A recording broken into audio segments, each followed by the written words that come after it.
Okay, so one other fun thing about these escape rooms that I wanted to bring to your attention was the use of Google Draw. In Google Draw, you can do a lot of interesting things. One of my favorite things to do with these escape rooms is to hide clues within an image. So I'm going to find a picture of George Washington, because remember, he was one of our questions in the original Google form. And I'm going to pick this one and paste it into Google Draw. And I'm going to have it take up the entire image or the entire square. And this is where I like to get a little bit tricky. I like to get a small shape. So in this case, we'll just do a small circle.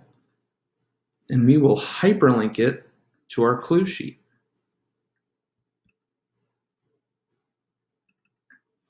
So we'll go into the clue sheet and get our URL back to our Google Draw. And we'll hit that little link button and paste it in. Now, when we click on that circle, it's going to take us to the Google form. I'm going to change the color to black and drag it over here. So now it's kind of difficult for the kids to see. If they squint really hard at it, they might notice. So maybe I'll try, nah, that's not going to work. I'm going to try that. Or you can always make it transparent. So now you really can't see it. Then you want to make sure people can see it.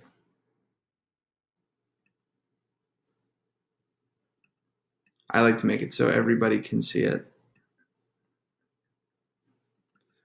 And we're done with that. So now we're going to go back to our Google site, right? And we'll go to room 2, and we'll say we're starting over.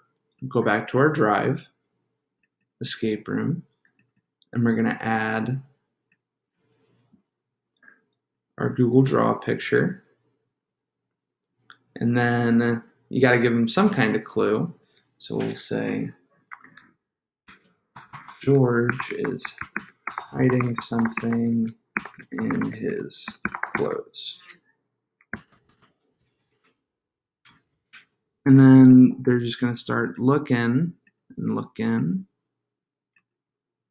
And eventually they should find that circle.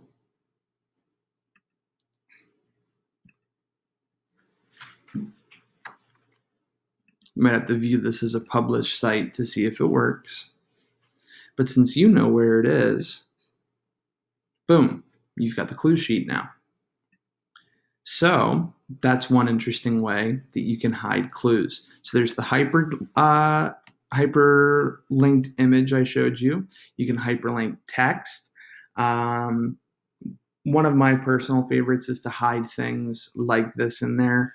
And the thing about the links is you can have them link anywhere. So if you wanted to link it to a quizzes or an Edpuzzle or some other form of assessment other than the Google form, you could definitely do that. I just personally like the Google forms. I think they work pretty well, but there's tons of stuff you could do. So that's how you would embed a Google image and have some fun with it and be a little sneaky to make it more challenging for your students.